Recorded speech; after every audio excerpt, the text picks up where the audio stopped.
पर नहीं, आपने जो 4 सालों में जो आप काम करेंगे, मान लीजिए किसी बच्चे ने एयरक्राफ्ट पे काम किया है, अकाउंट्स में काम किया है, किसी बच्चे ने लॉजिस्टिक में काम किया है, ठीक है, किसी ने मिसाइल पे काम किया है, तो इन 4 सालों में जाएगा, है ना। तो जो जैसा परफॉर्मेंस होगा उसके आधार पर एक मेरिट लिस्ट बनेगी, ठीक है। उस मेरिट लिस्ट भी सरकार कह रही है कि हम 25% अग्निवीर को परमानेंट कैडर बनने का मौका हम देंगे। मान लीजिए 100 बच्चे अग्निवीर के पहले बैच में थे, तो सरकार तो कह रही 25 तो हम रखेंगे ही रखेंगे, है ना। उसके अलावा भी हम रख सकते हैं, वो डिपेंड करता है कि उस ऑर्गेनाइजेशन में रिक्रूटमेंट का क्या सीन चल रहा है, कितनी जरूरत है हमें, है ना। उसके हिसाब से 25-50% भी हो सकता है, 70% भी हो सकता है। पर हाँ, जो आप अगर अच्छा परफॉर्म कर रहे हैं 25% में ही फॉल करेंगे ना, तो सबने मेहनत करनी है, ठीक है। जो काम आपको दिया जाएगा वो काम आपने अच्छे से करना है, ठीक है। और ऐसा भी नहीं है कि आपको वो काम दे दिया जाएगा जो आपसे परे हो। आपके साथ हम लोग भी रहेंगे, आपको ट्रेनिंग भी दी जाएगी, आपको सिखाया भी जाएगा, ठीक है। उसके बाद अभी क्या चाहिए, अगर भारतीय वायुसेना का हिस्सा बना है, भारत की होनी चाहिए, नेशनैलिटी इंडियन चाहिए हमें। आयु सीमा आपका एज हमें चाहिए 17.5 से 30 साल, ठीक है। मैरिटल स्टेटस, लड़के हो गए अनमैरिड, शादीशुदा होनी चाहिए, ठीक है। अभी 2 स्ट्रीम है अग्निपथ में, एक है साइंस स्ट्रीम और एक है other than science stream. Science stream से आप क्या समझ रहे हैं, जिन्होंने 12वीं में साइंस लिया है, और अदर देन साइंस जो आईए और आईकॉम वाले बच्चे हैं, है ना। तो ये 2 स्ट्रीम है, तो जो साइंस वाला बच्चा है वो दोनों स्ट्रीम में अप्लाई कर सकता है। उसके लिए प्लस पॉइंट ये है कि वो साइंस स्ट्रीम में भी अप्लाई कर सकता है और अदर देन साइंस में भी अप्लाई कर सकता है। और जो बच्चा आईए लिया हुआ है वो किसमें अप्लाई करेगा, सिर्फ अदर देन साइंस वाले में, है ना, क्योंकि उसके 12वीं में साइंस नहीं है तो वो साइंस स्ट्रीम में अप्लाई नहीं कर सकता। एजुकेशनल क्वालिफिकेशन अगर है तो 12वीं पास छात्र में चाहिए, या तो आप डिप्लोमा पास करें या आईटीआई का कोई भी वोकेशनल कोर्स 2 साल का हो, आप वो पास करते हैं। आप परसेंटेज या 12वीं या डिप्लोमा या आईटीआई ओवरऑल टोटल परसेंटेज चाहिए 50%। बात समझ आ रही है। अगर किसी बच्चे के 12वीं में 5 सब्जेक्ट हैं तो टोटल अंक कितने हो गए, 500, तो कितने चाहिए 50% के लिए 250, ठीक है। तो 250 उसमें चाहिए हमें, और उसके बाद इंग्लिश में भी 50% चाहिए। अगर कोई बच्चा 60% अंक के साथ 12वीं पास करता है पर उसके इंग्लिश में 49 नंबर है, वो अप्लाई कर पाएगा, नहीं कर पाएगा, ठीक है। यानी आपको ओवरऑल परसेंटेज भी 50% लाना है, और साथ ही साथ इंग्लिश में भी 50 नंबर कम से कम लाने हैं। तो कोशिश आपकी 100 नंबर पे होनी चाहिए, ठीक है। जो 10वीं के 11वीं के छात्र हैं और 12वीं के भी, ठीक है। अभी ऑनलाइन रजिस्ट्रेशन ओपन है, 12th रनिंग है। एक अभी अग्निपथ की स्कीम निकलती है साल में 2 बार, ठीक है, जैन में और जुलाई में, ठीक है। अभी एक फॉर्म निकला हुआ है, फॉर्म रजिस्ट्रेशन फॉर्म, आप लोग अप्लाई नहीं कर सकते अभी, पर अगली बार के लिए जो 12वीं 11वीं के बच्चे हैं वो सुन लें। अगर आपके कोई दोस्त भाई हैं जो ग्रेजुएशन किए हुए हैं या 12वीं पास हैं, तो उनको आप बताइएगा कि 7 जनवरी 2025 से लेकर 27 जनवरी 2025 तक रजिस्ट्रेशन ओपन है, ठीक है, अग्निपथ स्कीम के 1/26 के बैच के लिए, ठीक है। समझ में आ रही है बात। 12वीं पास ही भर सकते हैं। उसमें हमें क्या क्या डॉक्यूमेंट्स चाहिए जब आप अग्निपथ स्कीम के लिए अप्लाई करते हैं, तो अगर आप 10वीं पास की सर्टिफिकेट और मार्कशीट, 12वीं के पासिंग सर्टिफिकेट और मार्कशीट, ये आप अपलोड करेंगे। अगर आपने कोई बच्चे ने 10वीं के बाद डिप्लोमा किया तो डिप्लोमा की पासिंग सर्टिफिकेट अपलोड करेंगे वो। आपकी passport size photograph, left thumb impression, आपका सिग्नेचर, आपका आधार कार्ड, ईमेल आईडी और मोबाइल नंबर। हमेशा किसी भी सरकारी परीक्षा की अगर आप फॉर्म भर रहे हैं तो हमेशा ईमेल आईडी खुद की डालें, है ना, ताकि आपके ईमेल आईडी पे उसका एडमिट कार्ड आ सके। अगर कोई सूचना देनी हो विभाग को तो आप तक पहुंच सके, ठीक है। आधार कार्ड में जो आप एड्रेस रखते हैं वो हमेशा अपडेट करके रखें। आप अगर मंदसौर में रह रहे हैं और एड्रेस आपने डाला है रतलाम का, तो चिट्ठी कहाँ जाएगी? रतलाम जाएगी। इसलिए अपना एड्रेस, करंट एड्रेस हमेशा अपडेट रखें, ठीक है। अभी दो तरह की चयन प्रक्रिया, एक होता है शेड्यूल टेस्ट और एक होता है रैली। तो अभी हम जो पॉइंट कवर करेंगे होगा शेड्यूल टेस्ट के लिए, ठीक है। शेड्यूल टेस्ट है सबसे पहले online written exam. Objective type question पत्र इंग्लिश में भी लिखे होंगे और हिंदी में भी होंगे। उसी को बोलते हैं हम लोग बाइलैंग्वेज, है ना, यानी दो भाषा में। उसके बाद आपका फेज 2 आता है, उसमें आता है फिजिकल फिटनेस टेस्ट, फिर आता है एडेप्टेबिलिटी टेस्ट 1 और 2। जो बच्चे इन दो प्रक्रिया से निकलते हैं उनका होगा फिर मेडिकल एग्जामिनेशन।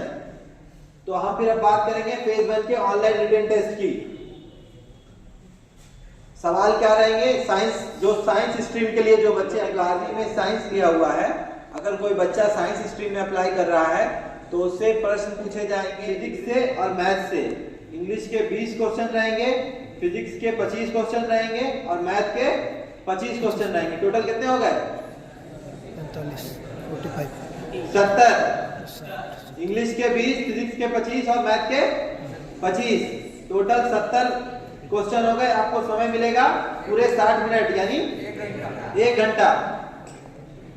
अभी कोई बच्चा अगर अदर देन साइंस स्ट्रीम में अप्लाई कर रहा है ना, जो IICOM वाले बच्चे हैं, अगर वो अप्लाई करेंगे अदर देन साइंस में, तो उनके लिए प्रश्न होंगे 20 क्वेश्चन होंगे आपके इंग्लिश से और 30 क्वेश्चन होंगे आपके रागा से। रागा बोलते हैं हम लोग reasoning and general awareness. General awareness क्या है? आप अखबार पढ़ते हैं डेली, देश दुनिया की खबर, जनरल अवेयरनेस हो गया। और रीजनिंग थोड़ी बहुत आपको चैप्टर जो हम बता देंगे आपको, वो आपको कवर करना। तो इंग्लिश के 20 क्वेश्चन और रागा के 30 क्वेश्चन, कितने हो गए क्वेश्चन? 50 अदर देन साइंस के लिए। समय मिलेगा आपको 45 मिनट, ठीक है। अभी कोई बच्चा साइंस वाला अगर दोनों में अप्लाई करना चाहता है, अदर देन साइंस में भी और साइंस में भी, तो उनके लिए क्या होगा? थोड़े से सवाल बढ़ जाएंगे, इंग्लिश, फिजिक्स, मैथ और रागा। तो पहले 70 क्वेश्चन थे ना साइंस वालों के लिए, तो उसमें 30 अंक और जुड़ जाएंगे, 30 क्वेश्चन किसके? रागा के, रीजनिंग एंड जनरल अवेयरनेस के। तो उसके टोटल क्वेश्चन कितने हो गए? 100। उसको समय मिलेगा 85 मिनट, ठीक है। बैक करना स्लाइड, ये बात ठीक है, ये क्लियर है ना ये पॉइंट? अभी हर एक सही सवाल करने पर आपको कितने अंक मिलेंगे? क्वेश्चन कैरी 1 मार्क, यानी हर एक सही सवाल का नंबर मिलेगा। अगर आप कोई सवाल छोड़ देते हैं, ठीक है, अटेम्प्ट है, आपने कोई अटेम्प्ट नहीं किया, तो उसके लिए आपके कोई नंबर नहीं कटेंगे। पर अगर आपने एक गलत क्वेश्चन किया तो 0.25% नेगेटिव मार्किंग है। इसका मतलब है हर 4 गलत सवाल करने पर 1 नंबर काट लिया, 1 अंक आपके काट दिए जाएंगे, ठीक है। तो हमेशा एग्जाम में अगर मान लीजिए 70 क्वेश्चन है तो पूरा नहीं करना है, जितना आपको सटीक आ रहा है, आपको श्योर है, कॉन्फिडेंस है, केवल उसी पे अटेम्प्ट कीजिए, है ना। पता चला आपने 40 सही किए थे और 30 गलत करके चले आए, तो कितने अंक कम हो गए? हाँ, मैंने क्या बोला? हर 4 गलत सवाल करने में कितने अंक कटेंगे? 1। तो 4 का टेबल पढ़िए, 30 गलत सवाल किया आपने, कौन सा मिला? 28, 7.5 मार्क्स कटेंगे आपके, ठीक है ना। अभी आवाज यहाँ पर बातें नहीं। पहले इंडियन एयरफोर्स में अग्निपथ स्कीम में ऑल इंडिया मेरिट लिस्ट बनती थी, यानी आपको फाइट करना पड़ता था पूरे इंडिया से, है ना, हर स्टेट से। अभी क्या किया है गवर्नमेंट ने?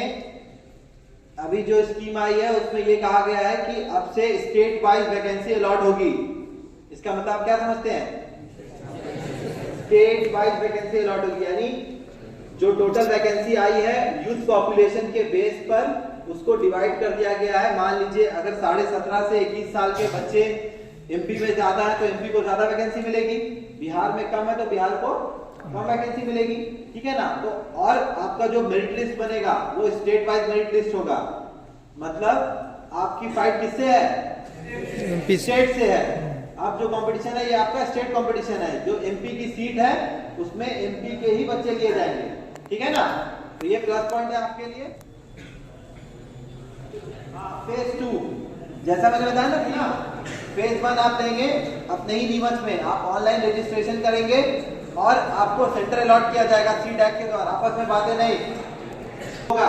यानी जो बच्चे ऑनलाइन एग्जाम जो फर्स्ट फेज है वो क्लियर करेंगे उनका होगा फेज 2। तो फेज 2 में कौन से बच्चे, आप लोगों को कहां जाना फेज 2 में? 15 एयरमैन सिलेक्शन सेंटर भोपाल, है ना, वो भी आपके मध्य प्रदेश में है।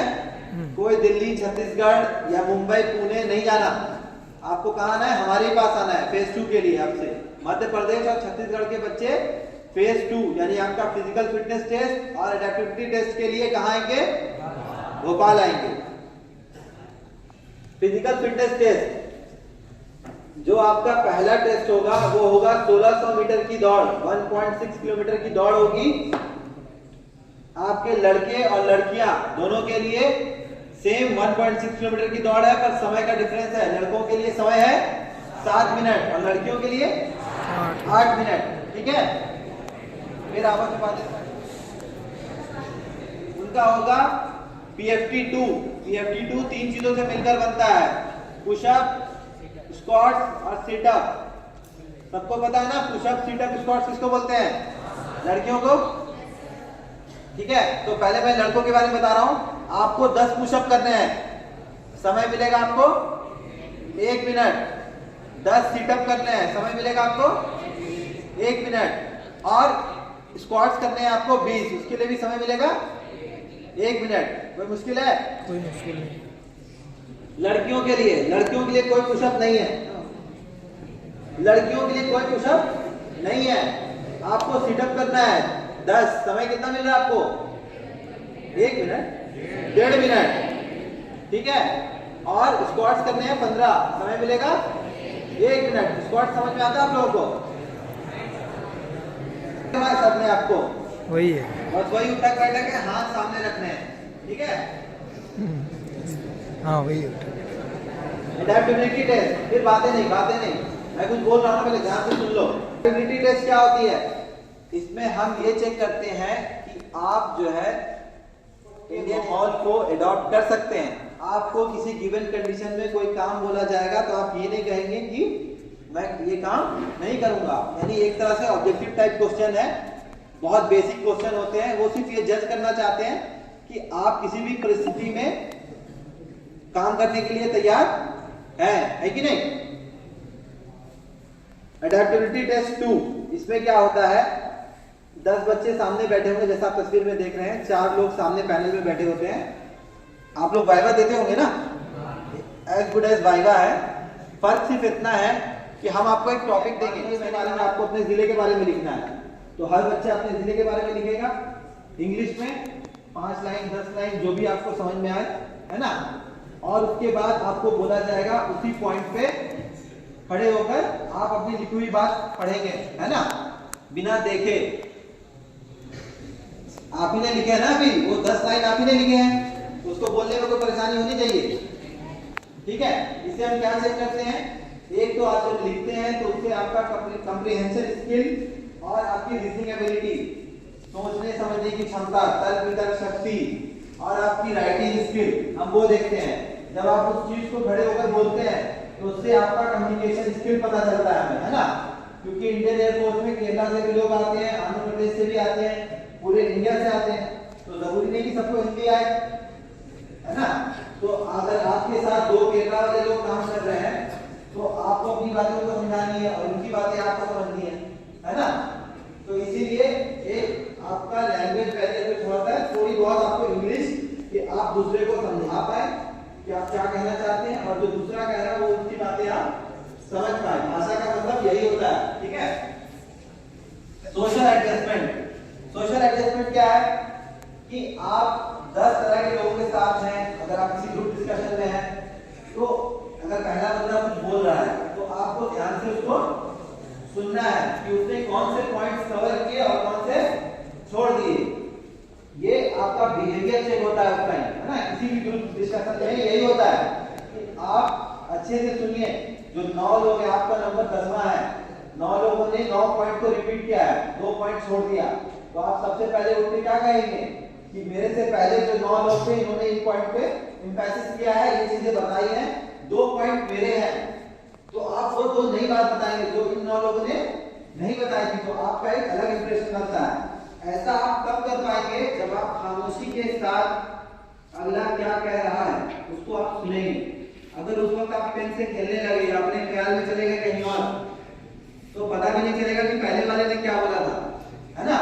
तो आप रिपीट करेंगे उसी की चीजों को, तो फिर क्या होगा, वो क्या सोचेगा कि ये 9 लोगों ने जो बातें बोली आप भी वही बोल रहे हैं।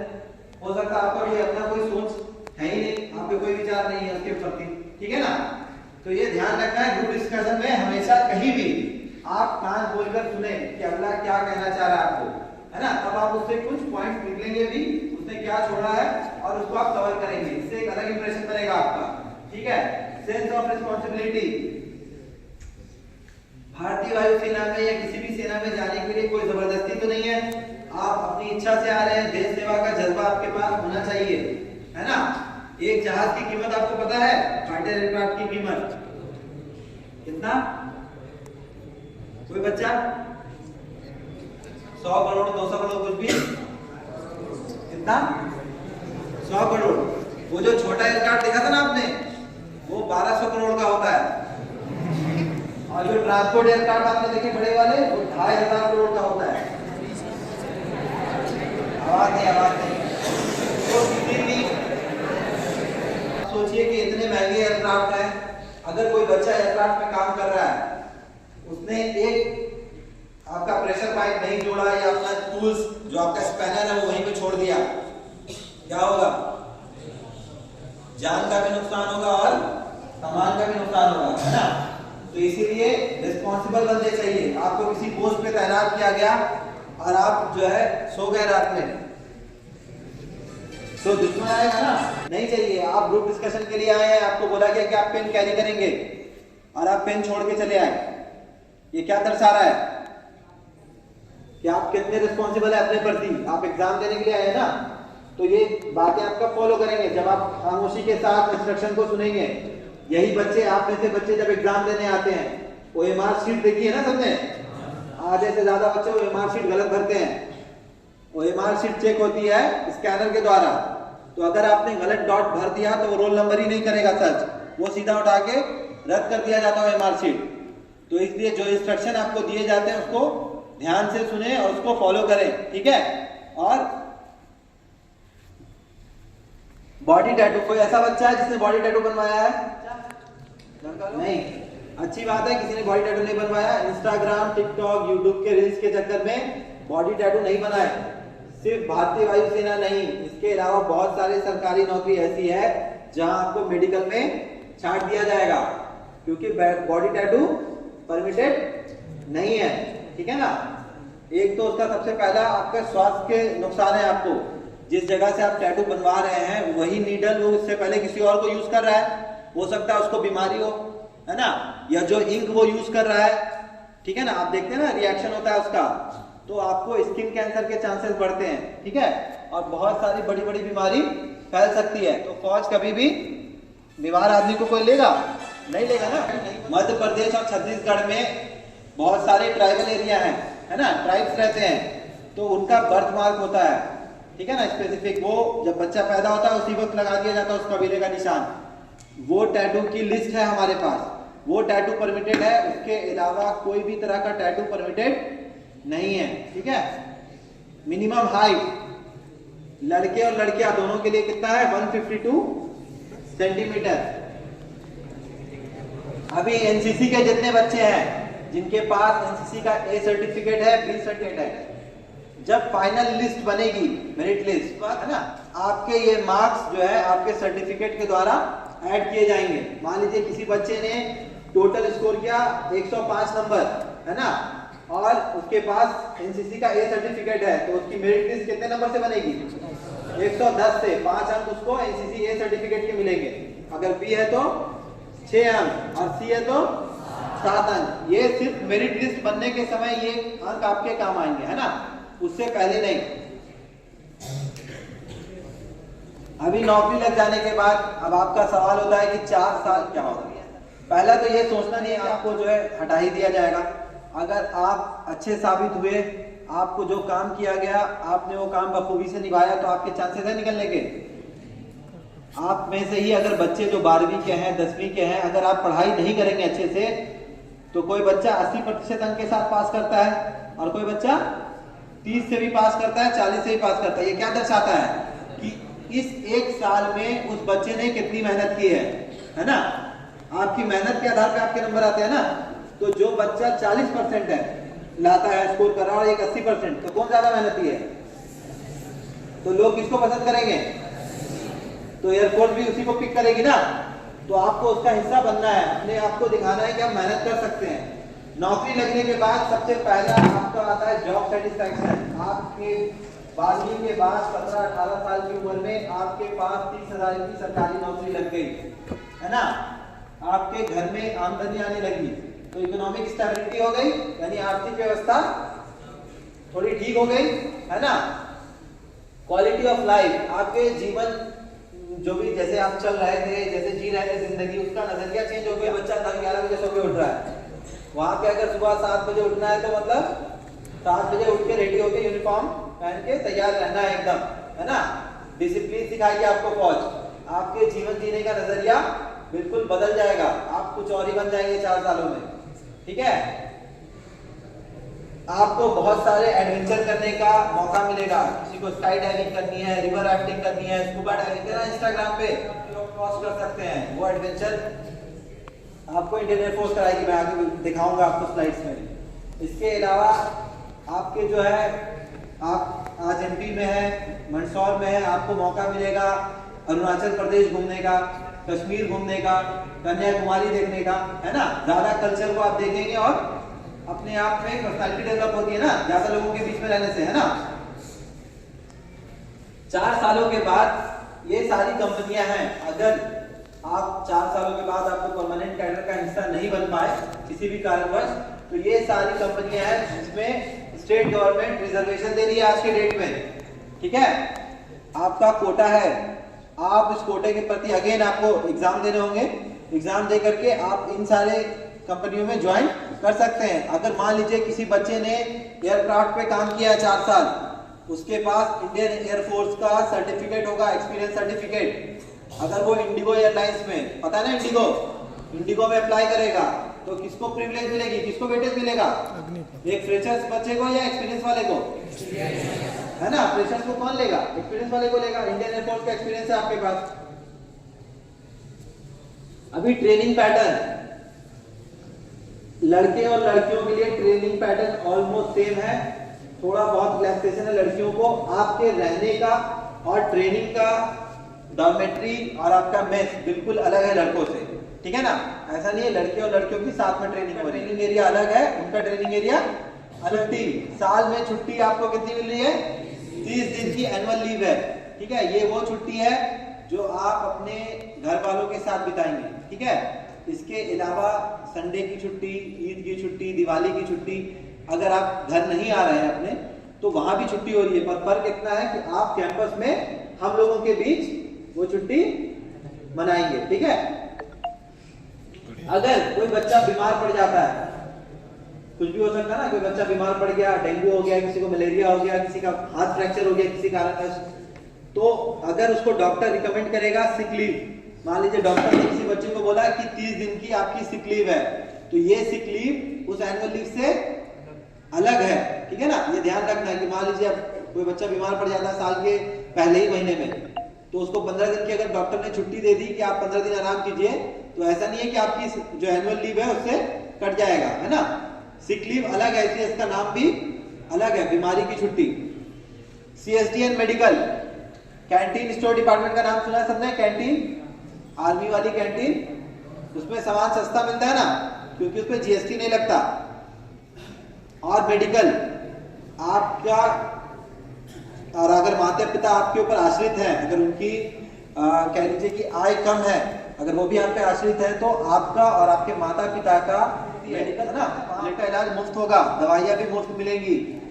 उसके अलावा इन 4 सालों में अगर आपको कुछ होता है तो आपका बीमा है 48 लाख का, है ना। 48 लाख का बीमा कवर कर रही है फौज बिना किसी प्रीमियम के। आपको कुछ भी नहीं देना इसमें, ठीक है। अभी 4 सालों के बाद आपको स्किल सर्टिफिकेट मिलता है ना, उस स्किल सर्टिफिकेट का भी इस्तेमाल करके आप शासकीय या किसी प्राइवेट कंपनी में नौकरी कर सकते हैं, ठीक है। अगर कोई बच्चा 12वीं के बाद, अगर ये सवाल आपके मन में है कि 12वीं के बाद मैंने 4 साल अग्निवीर स्कीम में के तहत अग्निवीर वायु बन गया मैं, तो मेरी तो पढ़ाई छूट गई है ना, 4 सालों के बाद तो मैं 12वीं पास ही रह गया। ऐसा नहीं है। अगर आप पढ़ाई करना चाहते हैं जारी, तो आप डिस्टेंस एजुकेशन के द्वारा प्रोजेक्ट आकाशदीप है, Indira Gandhi open national university के द्वारा आप अपनी ग्रेजुएशन भी साथ ही साथ कंप्लीट कर सकते हैं, ठीक है। मैंने पोस्ट ग्रेजुएशन की है, ठीक है, मैं ग्रेजुएशन करके आया था, अब मैंने पोस्ट ग्रेजुएशन किया डिस्टेंस से, ठीक है ना। तो ऐसा नहीं है कि आपकी पढ़ाई रुक रही है।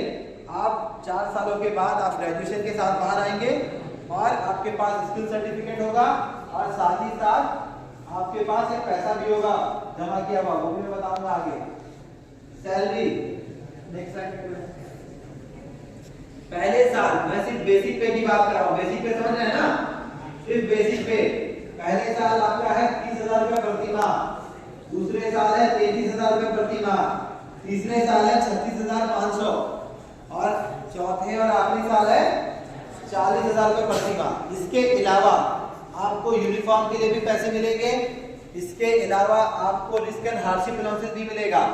रिस्क एंड हार्डशिप अलाउंसेस क्या है? अगर कोई बच्चा श्रीनगर में पोस्टिंग है तो वहाँ कठिनाई है ना, मौसम ज्यादा माइनस में जाना चाहिए, सियाचिन में, तो उसका एक रेट स्लैब बना हुआ है। मान लीजिए श्रीनगर में 10,000 रुपए है, तो इन 30,000 के अलावा उसको 10,000 रुपए क्या मिलेगा? रिस्क एंड हार्डशिप अलाउंसेस, और आपके यूनिफॉर्म के पैसे भी आपको मिलेंगे, ठीक है ना। वो चीज मैं भी जोड़ दे रहा हूँ प्रीवियस। तो पहली सैलरी आपको क्या मिली? 30,000 रुपए प्रति माह, ठीक है। सेवानिधि पैकेज, जो मैंने बेसिक सैलरी आपको दिखाई है उसका 30% कंट्रीब्यूट करना होगा आपको, और उतना ही कंट्रीब्यूट करेगी सरकार। उसको जोड़ करके 4 सालों में आपके पास आएंगे 11 लाख रुपए ऑलमोस्ट, है ना। सेवानिधि पैकेज बोलते हैं उसको। 4 सालों में उस सेवानिधि पैकेज में जमा होंगे, कोई इनकम टैक्स नहीं लगेगा। के बाद अपनी नौकरी छोड़ रहा है तो उसको कितना मिलेगा? 11 लाख रुपए मिलेंगे, ठीक है। उस 4 सालों में अगर आप बैंक लोन लेना चाहते हैं तो आप बैंक लोन भी ले सकते हैं, ठीक है। नेक्स्ट अभी मैं एक बेसिक पे स्ट्रक्चर के बेस पे सिर्फ बेसिक पे का रिस्क एंड हार्डशिप अलाउंसेस और ड्रेस अलाउंसेस को छोड़कर मैं कैलकुलेशन करके आपको दिखा रहा हूं कि पहले साल आपको कितनी सैलरी मिली? 30,000 में 30% कट गए ना सेवानिधि पैकेज में, यानी 9,000 कट गए। तो पहले साल आपकी सैलरी हुई इंटू 12 कितने हुए? 52,000। दूसरे साल आपकी सैलरी हुई 23,100, कितने हुए टोटल 12 महीने में? 2,77,000, ठीक है। फिर उसके बाद तीसरे साल 25,580, 12 महीने में 3,960, चौथे साल 28,000, 3,36,000। इसको अगर मैं सिर्फ जोड़ूं तो कितने हो रहे हैं? 11,72,000, और 11 लाख रुपए मैंने बोला आपको सेवानिधि पैकेज में मिलेगा। तो टोटल कितने हो गए? ऑलमोस्ट 23.5 लाख रुपए। 23.5 लाख रुपए में आपका सवाल होगा कि सर इसमें खर्च भी होंगे पैसे मेरे, है ना। आप खर्च भी करेंगे ना कुछ पैसे। किसमें खर्च कीजिएगा अपने पैसे? आप जीने के लिए क्या चाहिए? रोटी, कपड़ा, मकान और मेडिकल आज के डेट में, है ना। राशन आपको फौज फ्री दे रही है, रहने की व्यवस्था आपको फ्री मिल रही है, ठीक है। क्लोथिंग, जो आपका कपड़ा यूनिफॉर्म पहन रहे हैं उसके भी आपको पैसे मिल रहे हैं, और साथ ही साथ आपका मेडिकल भी सरकार कवर कर रही है, इंडियन एयरफोर्स। तो आप पैसे कहाँ खर्च करेंगे? तो मान लेता हूं मैं 23.5 लाख में 3.5 लाख रुपए आपने खर्च कर दिए, तो फिर भी 4 सालों के बाद आपके पास कितना पैसा जमा है? 20 लाख रुपए। कोई बच्चा 18 साल की उम्र में अग्निपथ स्कीम में आता है और 22 साल में अगर है तो 22 साल के बच्चे के पास छोटी रकम है। इन पैसों से आप इंदौर, भोपाल, दिल्ली में रहकर आगे की भी पढ़ाई कर सकते हैं, है ना। सबके माता पिता का इतना पैसा होता है तो वो दिल्ली में रखवा है बच्चों को। फिर बात हो गई आपस में। अगर जो आप साल की पहली छुट्टी, आप जहां भी पोस्टिंग आपकी होती है, अगर मान लीजिए कोई बच्चा पुणे में पोस्टिंग है, पुणे से उसको आना है भोपाल, तो मान लीजिए अगर जो भी किराया होगा आने और जाने का पहली छुट्टी का, तो वो इंडियन एयरफोर्स बेयर करेंगे, ठीक है। पहली छुट्टी का किराया बिल्कुल भी आपको 50% आपको बेयर करना है, 50% इंडियन एयरफोर्स। मतलब अगर किराया 2000 रुपए है तो आपके कितने लगेंगे? 1000। ये भी कॉन्सेशन आपको मिलता है। मेडिकल मैंने बता दिया फ्री है, कैंटीन फैसिलिटी है आपके पास, राशन फ्री है, क्लोथिंग फ्री है ना, और एकोमोडेशन भी फ्री है। तो पैसे खर्च होंगे। अब आप फिजूल खर्ची करिए तो अलग बात है। कोई बच्चा श्रीनगर में है, वो कहाँ उड़ाएगा अपने पैसे? पहाड़ों पे ऐसे फेंकेगा तो ना, पैसे जमा ही होंगे, है ना। ये पहला बैच है अग्निवीर का। आज से 12 साल पहले मैंने भी ऐसे ही पासिंग आउट परेड में किया है परेड, ठीक है ना। तो कोई फर्क नहीं है अग्नि में और हम में, ठीक है। एडवेंचर एक्टिविटीज के बारे में, ये एडवेंचर एक्टिविटीज वाटर एक्टिविटीज और लैंड एक्टिविटीज। स्काई डाइविंग करना है किसी बच्चे को, किसी को पैरा जंपिंग करना है, पैरासेलिंग करना है, रिवर राफ्टिंग करना है। ये सारे कोर्स वॉलंटियर होते हैं, यानी इसके लिए आपको कोई जबरदस्ती नहीं भेजेगा।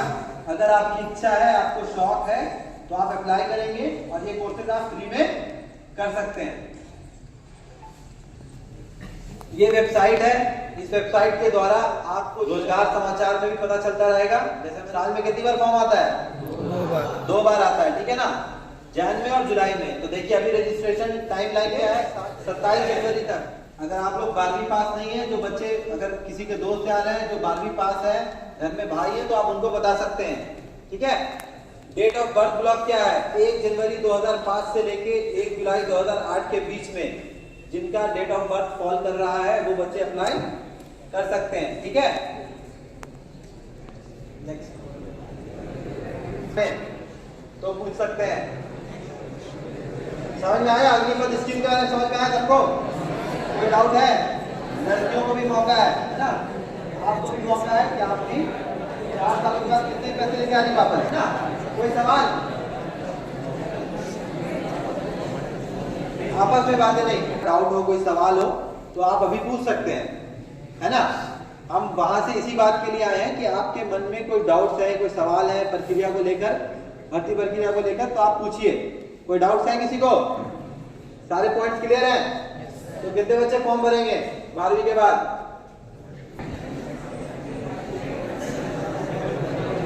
ठीक है, बहुत कम हाथ उठे आगे से। हाँ, क्या क्यों नहीं भरना चाहते अग्निपथ? बताओ, अग्निवीर भाई कोई बच्चा कि नहीं इसमें ये नुकसान है, ये प्रॉब्लम है, आपकी पढ़ाई भी जारी रहेगी। आप सोचिए कोई बच्चा 12वीं के बाद किसी कॉलेज से ग्रेजुएशन करता है मंदसौर में, और एक बच्चा अग्निपथ स्कीम में जाकर अग्निवीर वायु बन जाता है। 3 साल के बाद ये बनेगा, 4 साल के बाद वो बच्चा भी वापस आएगा। उसके बाद कितने पैसे होंगे? 20 लाख। और साथ में उसके पास सर्टिफिकेट भी होगा और उसका रिजर्वेशन भी रहेगा। तो वो आपसे आगे निकल गया ना। यहाँ आप 3 साल में माता पिता के पैसे खर्च करेंगे, है ना, ग्रेजुएशन करने के लिए। वहां वो बच्चा अपने पैसे से ग्रेजुएशन भी कर लेगा और पैसे भी कमा के आ जाएगा, ठीक है ना। तो अब हम कुछ सवाल आपसे पूछेंगे, है ना। आपके मन में कोई सवाल नहीं है ना? कोई स्टाफ भी अगर कुछ पूछना चाहते हैं, कोई डाउट्स पूछना है तैयारी से रिलेटेड या और भी कोई career? Sorry ma'am, exam centres कहाँ होंगे? जो ऑनलाइन प्रक्रिया जो आप भर रहे हैं ना, ऑनलाइन एग्जामिनेशन फेज 1 का, वो आपके लोकल मंदसौर में ही होगा। मतलब वो सीडैक के द्वारा होता है मैम। तो नॉर्मली या नीमच या मंदसौर या इंदौर यानी लोकली एरिया में वो आपको एक सेंटर बना करके, जोनल सेंटर, वहाँ एग्जाम होगा। यानी आपको मध्य प्रदेश के आपके एरिया से ज्यादा बाहर नहीं जाना है। और फेज 2 के लिए मैंने बताया आप लोगों को कहाँ आना है? भोपाल आना है, ठीक है। ये बुक जो है इसकी फोटो मैं सर को दूंगा। इसमें सिलेबस है कि इंग्लिश में कौन से चैप्टर से क्वेश्चन आएंगे, फिजिक्स में किससे आएंगे, और मैथ में किससे आएंगे, और रीजनिंग में किससे आएंगे, ठीक है।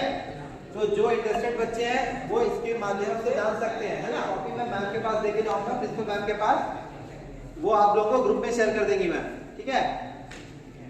और कोई डाउट नहीं है ना मैम किसी को, स्टाफ को? हाँ बोलो। ये क्या कॉमर्स वाला नौकरी के साथ में पढ़ाई करता है और उसके एग्जाम में जैसे 6 पेपर साथ में, तो वो भी छुट्टियां काउंट होगी या गवर्नमेंट की तरफ से रहेगी? जो आप इग्नू के थ्रू, प्रोजेक्ट आकाश दीप के थ्रू अगर आप जो है वो कर रहे हैं, तो आप उसके एग्जाम्स हमेशा क्या होते हैं, सैटरडे संडे को भी होते हैं। वो उनको पता होता है कि ये सर्विस में है, इनका सर्विस आवर होता है, तो वो एग्जाम आप सैटरडे संडे को भी करके कंप्लीट कर सकते हैं, ठीक है ना। अगर मान लीजिए किसी बच्चे का इस वक्त एग्जाम आ गया, उस वक्त एक्सरसाइज चल रही है, तो आपको छुट्टियां तो नहीं मिलेंगी ना, आपको एग्जाम के लिए अलॉट किया जाएगा। तो वैसी परिस्थिति में आप अपने एग्जाम को बाद में भी दे सकते हैं कि एप्लीकेशन लिख करके उनको भेज दिया जाता है, फिर वो एग्जाम आपका बाद में कंडक्ट हो जाएगा, ठीक है ना। ये इसीलिए वो आकाशदीप इसका नाम इसीलिए रखा गया कि उनको सारी जानकारी रहती है कि ये फौजी हैं सारे, तो अपने स्थिति के हिसाब से जब भी मौका मिलेगा तो वो आकर के एग्जाम दे देंगे, ठीक है। और कोई डाउट?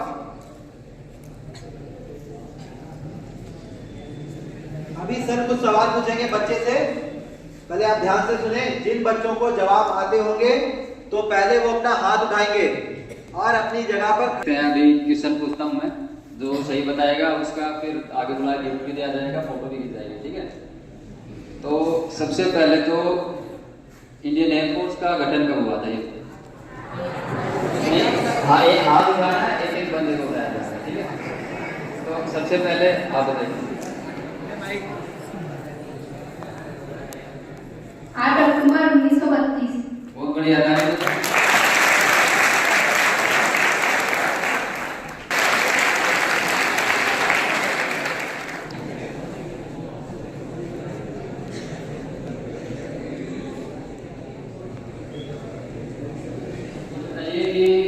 भारत निर्मित फाइटर एयरक्राफ्ट का नाम बताइए। हाथ उठाइए, हाथ उठा के। हाँ, आप पूरा नाम बताइए। LCA। Very good. Light combat aircraft.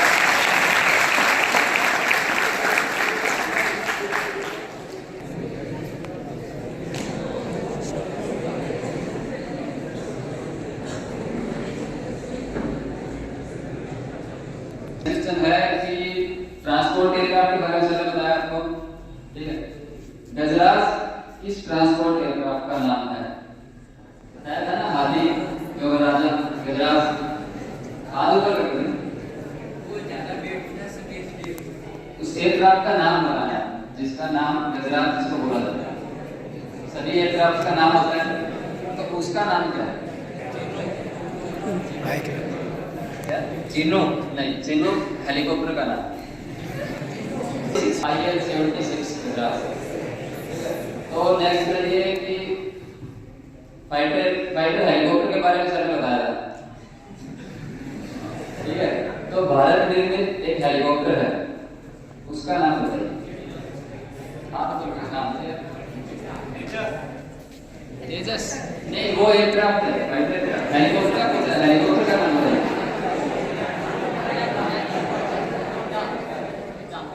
नहीं,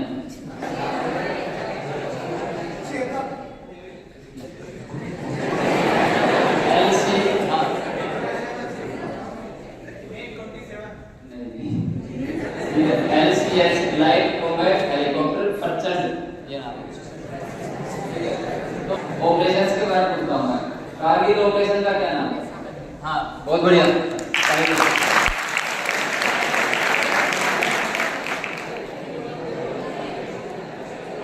के बारे में सुना था आपने? तो उस ड्राइव का क्या नाम था ऑपरेशन का? ये स्पेशल लड़कियों से बताइए। बहुत बढ़िया। ऑपरेशन बंदर।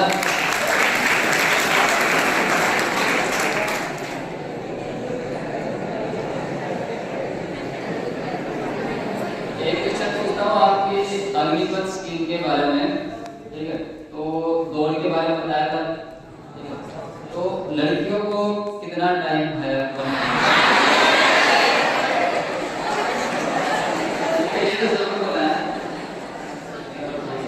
दूसरा पूछता हूँ, भारतीय वायुसेना में परमवीर चक्र किसे मिला? हाथ आगे।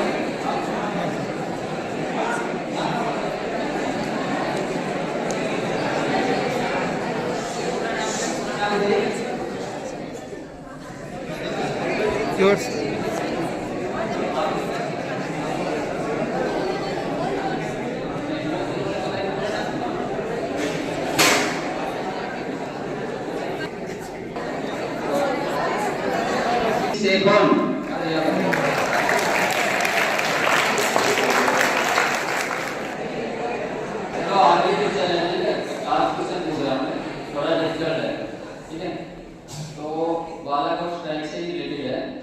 आपने विंग कमांडर अभिनंदन सर का नाम सुना होगा, तो वो किस एयरक्राफ्ट में गए थे? हाँ बताइए आपने। हाँ कौन सा? उस एयरक्राफ्ट का नाम बताना है। हाँ मिग 21। बहुत बढ़िया।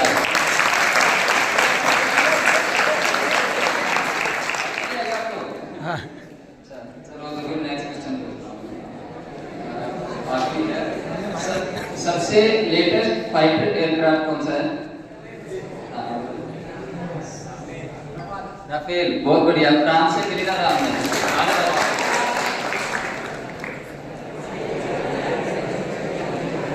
कोई डाउट नहीं है ना आपको? ठीक है।